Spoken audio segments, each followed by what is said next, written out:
Hello दोस्तों, राधे कृष्णा। आप सब कैसे हैं? उम्मीद करती हूँ कि राधे कृष्णा आप सब की लाइफ में खुशियाँ भरे।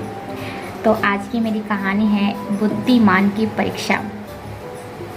कई बार दोस्तों हम ऐसा सोचते हैं कि हम जो काम कर रहे हैं सबसे छुपा कर रहे हैं।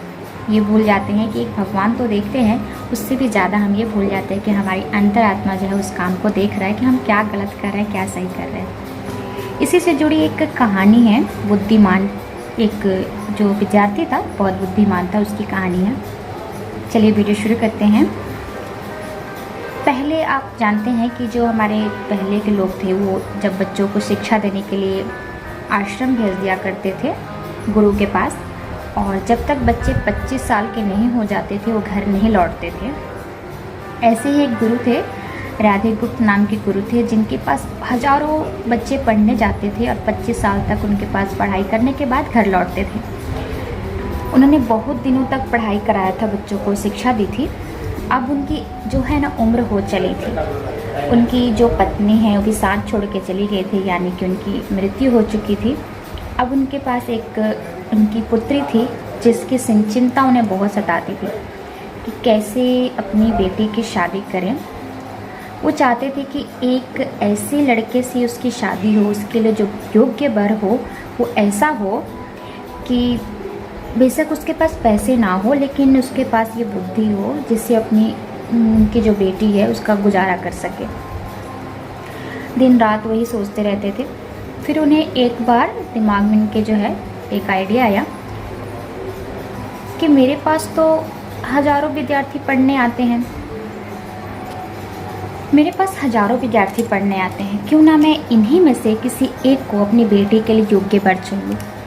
लेकिन उसके लिए तो परीक्षा लेनी पड़ेगी। मैंने सोचा जो इस परीक्षा में सफल हो जाएगा मैं उसी को अपनी बेटी के लिए योग्य वर बना दूँगा। उन्होंने सभी जितने विद्यार्थी थे सबको अपने पास बुलाया और बोले कि देखो मेरी उम्र हो चली है, अब मेरे अंदर इतनी शक्ति नहीं है कि मैं अपनी बेटी के लिए शादी में देने वाली सामानें है जो एकत्रित कर सकूं।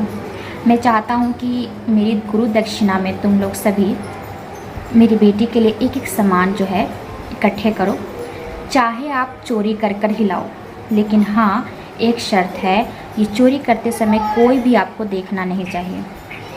सभी विद्यार्थी हाँ में हामी भर के और अपने काम में लग जाते हैं। 2 दिन तक सभी विद्यार्थी कुछ ना कुछ चोरी कर कर लाते और अपने गुरु को गुरु दक्षिणा में दे देते। गुरु उसे सभी सामानों को एक साथ अच्छी जगह पर रखते, क्योंकि वो तो परीक्षा ले रहे थे। वो चाहते थे कि परीक्षा जैसे ख़त्म होगी अपने विद्यार्थियों की, मैं ये सारे सामान जो मैंने लेकर आ रहे हैं वो इनके असली मालिक तक पहुंचवा दूंगा। अचानक तीसरे दिन वो देखते हैं कि एक विद्यार्थी जो उनका सबसे प्रिय विद्यार्थी, होनहार विद्यार्थी था राधेश्याम, वो चुपचाप एक कोने में बैठा हुआ है। सभी चले गए और वो नहीं गया। फिर वो पूछते हैं कि सभी मेरे लिए कुछ ना कुछ सामान लेने गए हैं और आप नहीं गए, क्यों?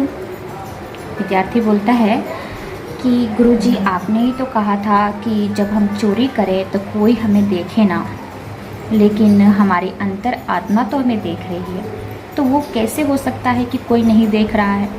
जब अंतर आत्मा ही देख रही है तो हम चोरी कैसे कर सकते हैं? ये बात सुनकर गुरुजी की आंखें भर आती है और वो समझ जाते हैं कि ये वही वर है जिसके लिए मैं तलाश कर रहा था। और वो फिर चौथे दिन सभी विद्यार्थियों को एक जगह बुलाते हैं और निर्णय का फैसला सुनाने के लिए बोलते हैं कि आप सभी चोरी कर लाते हैं, लेकिन क्या आप मुझे बताएंगे कि आपको कोई देख रहा था चोरी करते समय? सभी ने कहा नहीं। फिर उन्होंने उसी अपने प्रिय स्टूडेंट जो विद्यार्थी थे उससे पूछा। राधेश्याम ने कहा हमारी अंतरात्मा देखती है, इसीलिए मैं चोरी करने नहीं गया। यह सुनकर सभी विद्यार्थी सिर झुका लेते हैं और अपनी गलती का क्षमा मांगते हैं, पछतावा करते हैं। गुरुजी कहते हैं मैंने तो आप लोग की परीक्षा लेनी थी कि इतने दिनों तक मैंने पढ़ाया, आप लोगों ने क्या सीखा, और इसमें मेरे एक ही जो विद्यार्थी है अव्वल आए हैं और मैं चाहता हूँ कि अपनी पुत्री का विवाह मैं इनसे करूँ। सभी इस काम में राय में हाँ बोलते हैं और खुश हो जाते हैं और अपनी पुत्री का विवाह जो होते हैं गुरुजी उसी राधेश्याम के साथ कर देते हैं, क्योंकि वो चाहते थे कि ऐसे इंसान से शादी करूँ कि जो पैसे से नहीं बल्कि अपनी बुद्धि का इस्तेमाल करें और अपनी बेटी को खुश देखना चाहते थे। तो दोस्तों कई बार भी ऐसा भी होता है कि हम लोग सोचते हैं कि हम जो काम कर रहे हैं ना छुपा कर रहे हैं। हम ये भूल जाते हैं कि हमारी अंतरात्मा देख रही है। हम हमेशा दिमाग लगा के काम कर लेते हैं, अपने मन की नहीं सुनते हैं। कई बार होता है हमारा मन जो है सच बोलता होता है, दिमाग जो है झूठ बोलता है। इसलिए कभी भी अपनी अंतरात्मा को सोचकर काम करिए। अगर आप ये सोच के करेंगे ना कि हमारी अंतरात्मा ये काम देख रही है, तो आप कभी भी गलत रास्ते पे नहीं चलेंगे। तो आपको आज की कहानी कैसी लगी है ज़रूर बताइएगा, और ऐसे ही कहानी के लिए और मोटिवेशनल वीडियो के लिए चैनल को सब्सक्राइब करके बेल आइकन दबा दीजिएगा। चलिए आपसे मिलते हैं अगले वीडियो में, तब तक के लिए राधे।